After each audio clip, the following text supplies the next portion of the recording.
en esta ocasión con un apartado especial sobre el tema del debate que actualmente se libra en la Suprema Corte de Justicia de la Nación y que tiene que ver con la prisión preventiva oficiosa, porque es un tema que puede repercutir en la impunidad.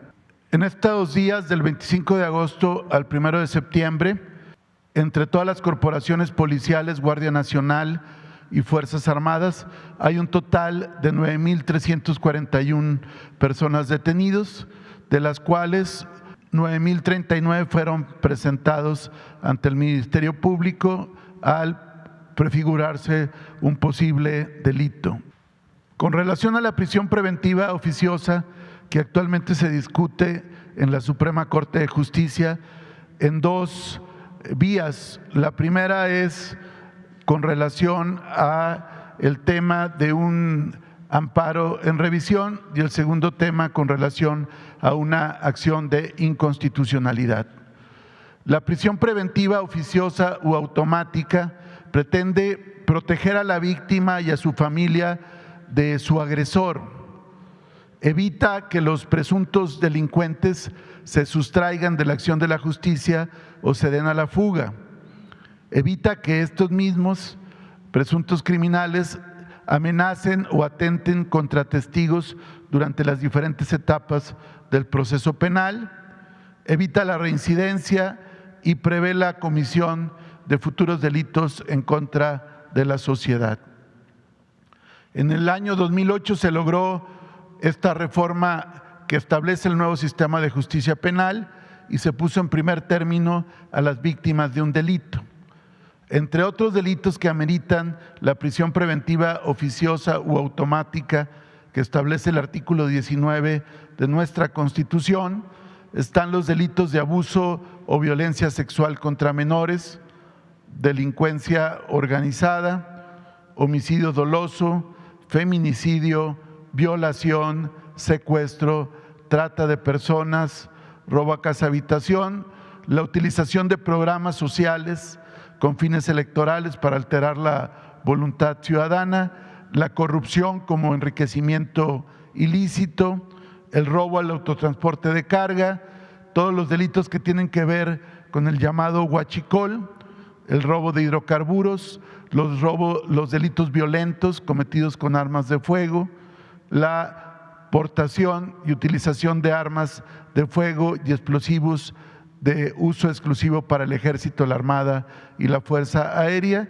y aquellos delitos que atenten contra la seguridad de la nación. La prisión preventiva ha sido una figura establecida en nuestra Constitución desde el constituyente originario de 1917, cuando se promulga la Carta Magna que actualmente rige el país, y ahí se contemplaba la prisión preventiva por los delitos que merecieran pena privativa de la libertad con pena de mayor a los 5 años.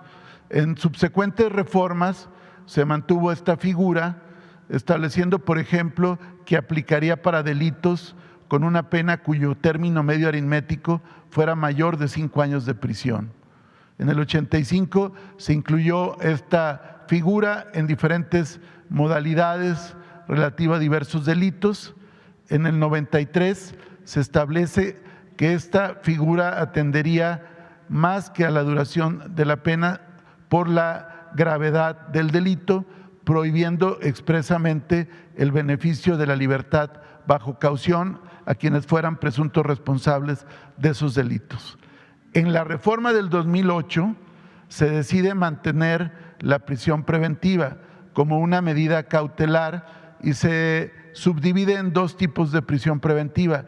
La justificada, que es cuando el Ministerio Público la pide por delitos que la legislación no considera suficientemente graves, y la oficiosa u automática, cuando el delito es de tal gravedad que amerita que el presunto criminal lleve el proceso penal en reclusión. Hubo reformas posteriores en 2011 y 2019, pero con la finalidad de incrementar los delitos que ameritaran esta figura de la prisión preventiva oficiosa. Esta reforma se aprobó en el 2008 con 482 votos a favor en la Cámara de Diputados y con 73 votos a favor en la Cámara de Senadores. Fue un dictamen que presentaron diferentes comisiones de Justicia, Gobernación y Seguridad Pública, entre otras. Entre otros legisladores de la época, en el caso de la Cámara de Diputados, por el lado del PAN, destacan, entre otros, la hoy gobernadora María Eugenia Campos, el exsecretario de Gobernación Diodoro Carrasco, Héctor Larios Córdoba, dirigente del PAN, entre otros. Por el lado del PRI, el exgobernador de Tlaxcala, Mariano González Arur, el gobernador de Durango, José Rosa Saizpuro, Beatriz Pajes, el dirigente sindical Ricardo Aldana, el dirigente de la burocracia federal Joel Ayala y el exdirigente del PRI César Camacho Quirós. En la Cámara de Senadores, por el PAN, Marco Cortés, Santiago Krill Miranda, actual presidente de la mesa directiva de la Cámara de Diputados, Gustavo Madero, exdirigente nacional, y el exgobernador Guillermo Padres, que ha enfrentado diferentes cargos con la justicia. En el caso del PRI, Manlio Fabio Beltrones, el exsecretario de Energía Pedro Joaquín Caldwell, el excandidato presidencial Francisco Labastida Ochoa, Jesús Murillo Caram, ex procurador, y el actual dirigente Alejandro Moreno Cárdenas. La reforma, en la parte que nos interesa, que es la prisión preventiva, establece dos tipos de figura en el segundo párrafo del artículo 19 constitucional, párrafo que no ha sido modificado en las subsecuentes reformas.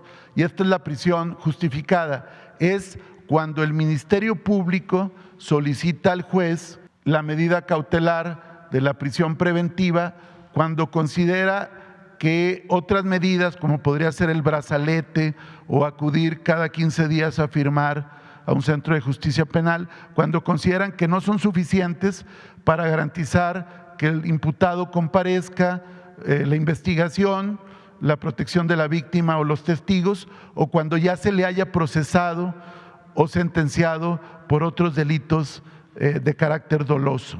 Aquí es justificada porque el Ministerio Público tiene que justificar en cada caso contra cada uno de los imputados. Esta es la prisión oficiosa, es decir, cuando hay delitos de tal gravedad, ya no queda al arbitrio del juez ver si corresponde o no fijar esta prisión, sino que de manera oficiosa o automática, es decir, una vez que es vinculado a proceso penal un posible responsable, de manera inmediata la medida cautelar, sin que quede al arbitrio del juez, es la prisión preventiva, y es en diferentes delitos que ya enumeramos: delitos graves del orden común, delitos de delincuencia organizada o delitos de cuello blanco. Las reformas que se han hecho es para aumentar el catálogo de delitos que ameritan este tipo de prisión en las subsecuentes reformas. Y esto tiene que ver en mucho por lo que era la llamada puerta giratoria, o cuando había la sensación de que se ponía a disposición de los jueces algunos presuntos criminales y más tardaban en entrar que en salir nuevamente en libertad para volver a cometer hechos penales. Es esta situación. La prisión preventiva pretende evitar la llamada puerta giratoria, donde el presunto criminal sale en libertad, supuestamente vinculado a un proceso penal, pero finalmente en la libertad de seguir cometiendo ilícitos y vuelve a delinquir, generando un impacto en la sociedad y una enorme sensación de impunidad. Si se elimina la prisión preventiva, como lo pretenden los proyectos hoy en discusión en la Suprema Corte, no solamente se volvería a la puerta giratoria, sino que podríamos hablar ahora de una puerta abierta, porque 92,000 personas que hoy en México están sujetos a prisión preventiva por delitos graves, secuestradores, narcotraficantes, feminicidas, entre otros delitos, o también delincuentes de cuello blanco, podrían solicitar mediante amparo ser excarcelados, con lo cual habría una gran… Esto es por el lado de lo que corresponde en sí mismo a la figura de la prisión preventiva. Pero hay otro elemento que queremos llamar la atención, porque en el régimen constitucional mexicano, en cómo está organizada la división de poderes en nuestro país, podría ser incluso más grave que la misma medida. Es decir, si la Corte, en los dos recursos hoy en discusión, un amparo en revisión y una acción de inconstitucionalidad, determinara invalidar un artículo constitucional, sería la primera vez en la historia del país que la Suprema Corte de Justicia de la Nación se erige en un poder constituyente e invalida un artículo de carácter constitucional. La Corte solamente puede invalidar leyes que atenten contra la Constitución. El único que puede reformar la Constitución, según el artículo 135 de nuestra Carta Magna, es el Poder Constituyente Permanente, que está integrado por las dos cámaras del Congreso de la Unión y por las 32 legislaturas de los estados. Y la Constitución mexicana es la ley suprema de la nación y la Suprema Corte no puede legislar, invalidar, inaplicar algún artículo de nuestra Constitución. El amparo en revisión que la Corte va a resolver, por cierto, tiene que ver con un amparo promovido por Brandon Alexis N. y Alejandro N., hermano y tío de Óscar Andrés, alias El Lunares, líder del grupo criminal conocido como Unión Tepito. Estas dos personas promovieron que se inaplique el artículo 19 constitucional para que no se les aplique la prisión preventiva oficiosa y en tal virtud poder salir en libertad. Este sería uno de los múltiples temas que se estarían discutiendo si se invalidara el artículo 19 constitucional. Ahora bien, sobre algunas decisiones de los jueces locales y federales que han repercutido en la impunidad y en la inseguridad, vamos a revisar algunos. El caso de Rafael Caro.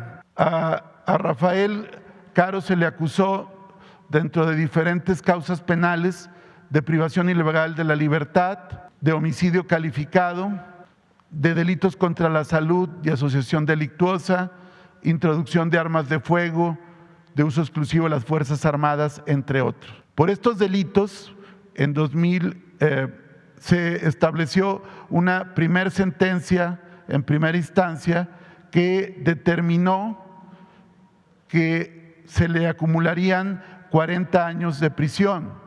Esto fue el juez cuarto de distrito en materia penal en Jalisco. La defensa de Rafael se impugnó esta resolución, logrando modificar la sentencia y en un primer momento lo absolvieron de delitos contra la salud, introducción de armas y asociación delictuosa. Frente a esta resolución promueve luego un amparo y el amparo sobresee, es decir, deja sin efecto diferentes delitos como privación ilegal de la libertad en la modalidad de secuestro y homicidio calificado cometido en agravio del exagente de la DEA, Enrique Camarena.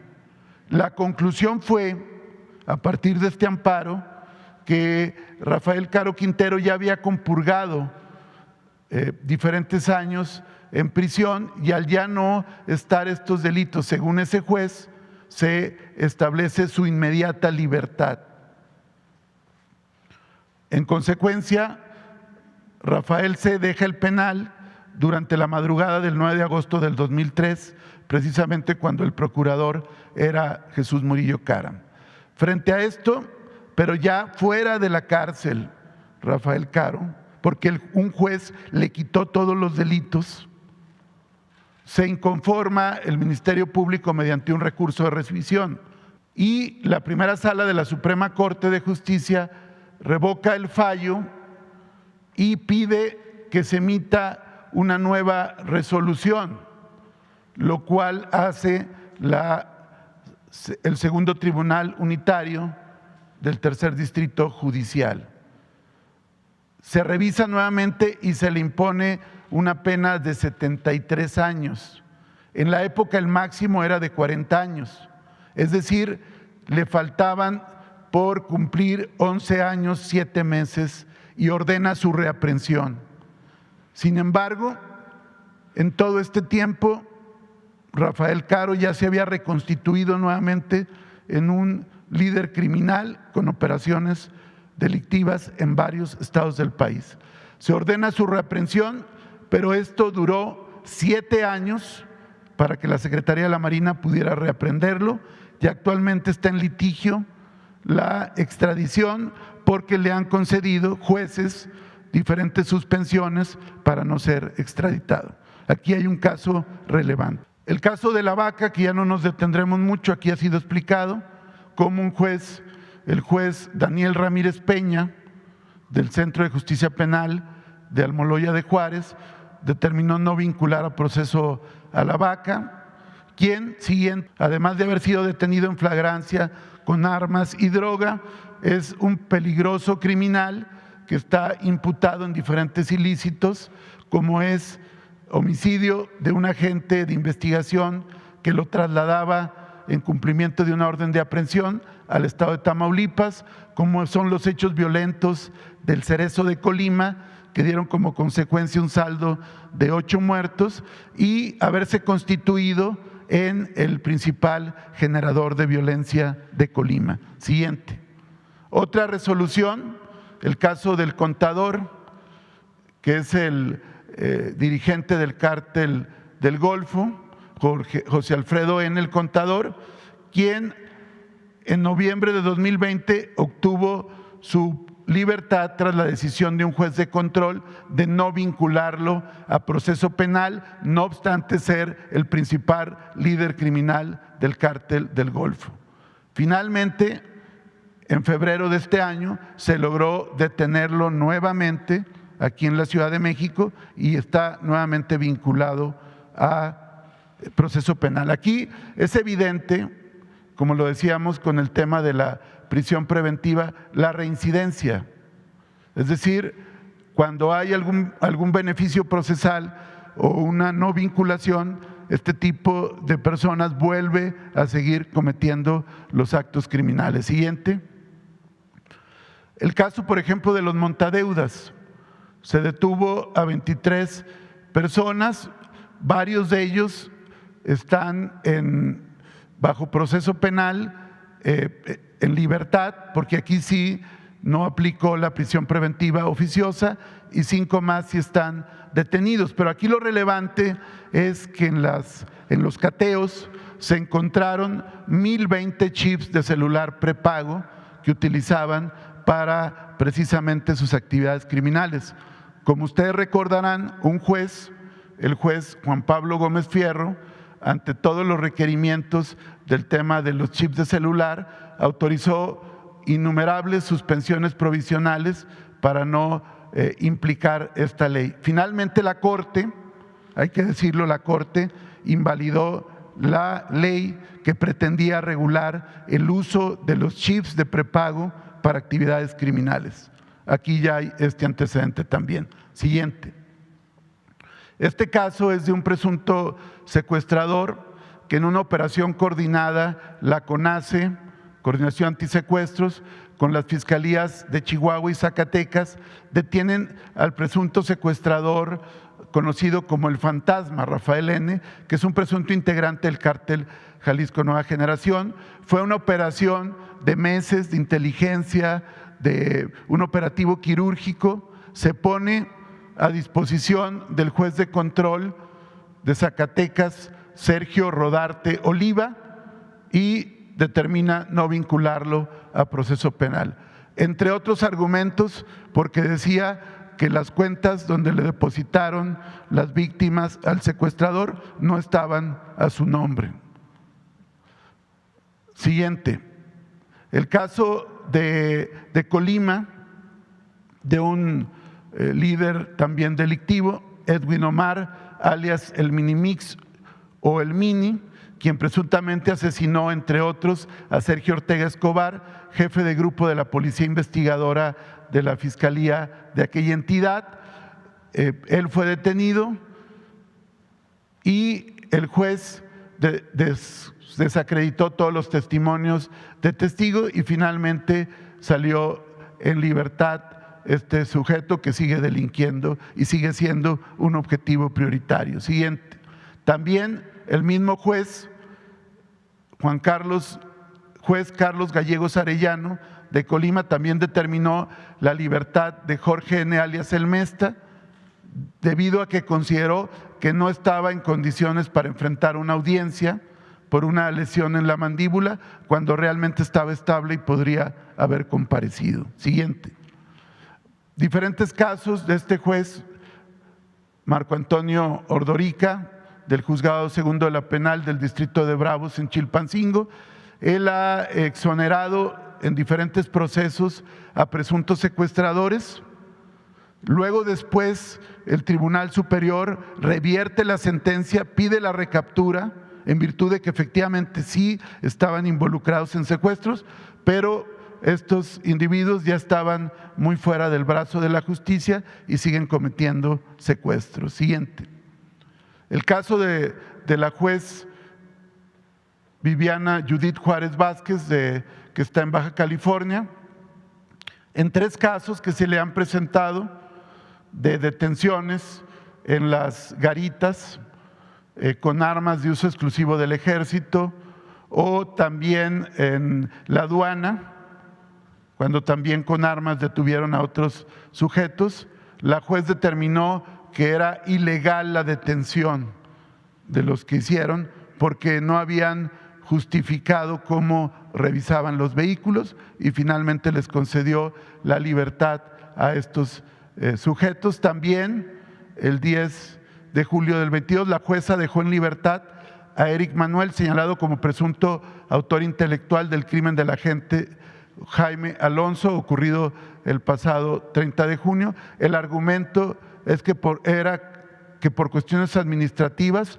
no era legal su detención. 3 casos de impunidad de la misma juzgadora. Este caso de un feminicida serial que se le atribuyen el asesinato de al menos 5 mujeres, a quienes secuestraba, violaba y asesinaba, mujeres mayores y menores de edad. Un juez local en 2016 dictó auto de libertad debido a que había encontrado inconsistencias. No obstante, que el feminicida había señalado incluso el lugar donde enterraba a las víctimas. Sin embargo, la madre de una de las víctimas logró un amparo, se reabre el caso y actualmente continúa en un penal de alta seguridad. Siguiente. Otro caso también de un juez de control del estado de Tlaxcala, Daniel Hernández George, que determinó no vincular a proceso a 3 personas involucradas en un grupo de secuestradores conocido como los Lucios. Determina otorgarles la libertad, no obstante que están involucrados en diferentes ilícitos y secuestros en los estados de Morelos, Puebla y Tlaxcala, y hay diversas carpetas de investigación abiertas todavía. El juez determinó no vincularlos a proceso penal, no obstante todos los elementos aportados por el Ministerio Público. Siguiente. Los casos de las cuentas de Kamel Nasif y Mario Marín, 2 jueces federales otorgaron el beneficio para que se descongelaran las cuentas quienes se encontraban prófugos. Luego Mario Marín finalmente fue detenido y ahorita se encuentra en un cerezo en Cancún, pero en ese momento los jueces determinaron descongelar las cuentas que implicaban la cantidad de 800 millones de pesos. Siguiente. En el caso relacionado con José Antonio N. alias El Marro, quien ya fue sentenciado por secuestro agravado a 60 años, no obstante esto, en diferentes procesos penales que se libran por la misma detención, por el mismo sujeto, en mayo de 21, un juez penal de primera instancia determinó no vincular a proceso al Marro por el delito de tentativa de homicidio contra personal de la Agencia de Investigación Criminal. Está detenido y sentenciado por secuestro, pero en otros delitos le han venido quitando los cargos. Y también recordar que en una operación de Sedena, Guardia Nacional y la Fiscalía de Guanajuato detuvieron a 31 personas en un operativo mientras realizaban bloqueos y diferentes ilícitos, un grupo de personas vinculados a la organización criminal del Marro. Sin embargo, los jueces determinaron no determinar la legal detención de los 31 y ponerlos en libertad. Siguiente. También otro caso de Francisco Javier N., alias el exfederal, quien es juez federal, un juez federal, determinó no vincularlo a proceso penal, no obstante que este exagente de la Policía Federal, Javier N., estaba implicado en el desvío de 2.500 millones de pesos en cheques de la extinta Policía Federal y él se había entregado a las autoridades.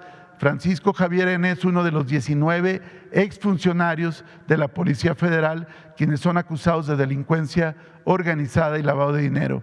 No obstante todas las evidencias, el juez de control del Centro de Justicia Penal en el Altiplano, en el Estado de México, determinó no vincularlo a proceso penal. Siguiente. Hasta ahí los casos de los jueces.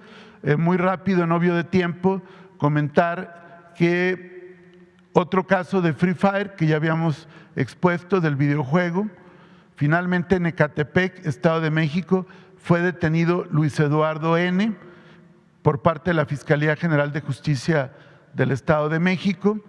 Se logró la detención de Luis Eduardo, de 19 años, quien es investigado por abuso sexual en agravio de una niña de 12 años, quien fue reportada como desaparecida, finalmente encontrada, pero no obstante sí sufrió esta agresión sexual y esta niña fue contactada a partir del videojuego Free Fire, que aquí hemos expuesto otros casos. Siguiente. El caso de la detención de Juan Manuel N., alias El Ñaco, por parte de la Fiscalía de Guanajuato, Sedena, Guardia Nacional y la Policía Estatal. Él es coautor material del homicidio del hijo del alcalde de Celaya, Guillermo N., quien habría sido asesinado el pasado 17 de agosto en Celaya. Siguiente. También la detención de un integrante de la familia michoacana, el Chore, Jesús N., alias el Chore, quien se le considera uno de los operadores financieros, quien recolecta producto de extorsiones que son llevados a los líderes criminales, el Pez y el Fresa. Esto fue en el estado de Morelos. Siguiente. El caso del caníbal de Atizapán, que así se conoce al multifeminicida serial, quien ya acumula 3 procesos, que es lo que queremos informar, y ya fue sentenciado en uno de ellos a perpetuidad. Siguiente. Diferentes casos de homicidios que damos cuenta que fueron ya aprehendidos los presuntos responsables con mandamientos judiciales. En el caso de Quintana Roo hay 7 detenidos en diferentes ilícitos. Siguiente. También en diferentes operativos, la Secretaría de la Defensa Nacional y la Guardia detuvo a 37 personas en operaciones en Celaya, Guaymas, Sonora, Tuxpan, Michoacán. Siguiente.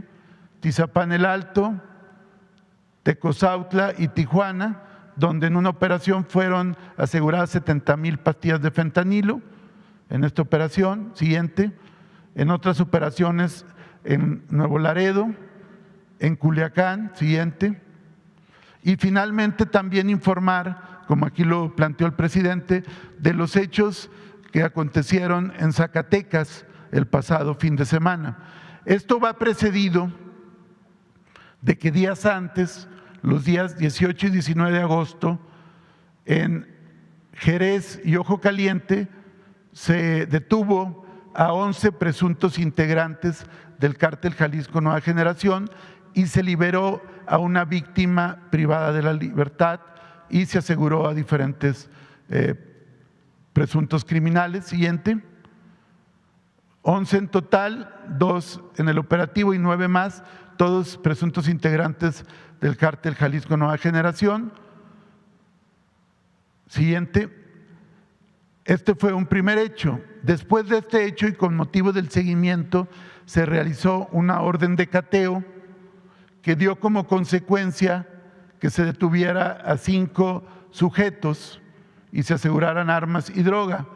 Como resultado de este cateo, entre otras razones, grupos delictivos hicieron diferentes incendios en tramos carreteros entre Fresnillo y Jerez y también en Valparaíso.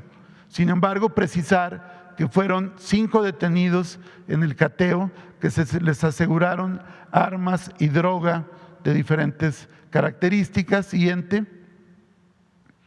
Y después, con motivo de estos eventos, en Valparaíso, Zacatecas, el ejército mexicano detuvo a 6 individuos que fueron presentados ante la Fiscalía General de la República, en principio ante la delegación y después a través de la Fiscalía Especializada en Materia de Delincuencia Organizada, y ya fueron vinculados estos 6 sujetos por diferentes eventos de carácter delictivo.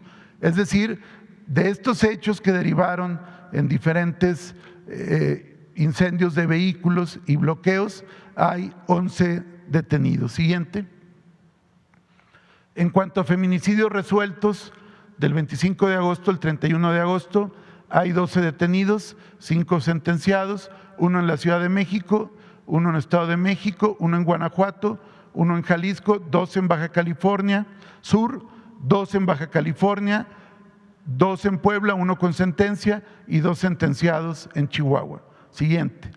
También informar que con relación a la noticia que se dio a conocer de la posible hallazgo de Cándida Cristal Vázquez, locutora y directora de comunicación de la Policía de Mazatlán, informar que el cuerpo que se encontró el pasado 27 de agosto no corresponde al de la locutora de radio, según diferentes peritajes, entre otros la prueba de ADN. No obstante ello, en virtud de que hay un cuerpo y sigue desaparecida la locutora, continúan abiertas las carpetas de investigación por desaparición y una más por el feminicidio de la persona localizada en días pasados en Mazatlán. Continuamos con el reporte de periodistas que han sido privados de la vida. En la actualidad hay 32 detenidos o buscados de 13 casos que se han presentado este año y 24 vinculados a procesos. ¿Sería cuánto? Gran impunidad.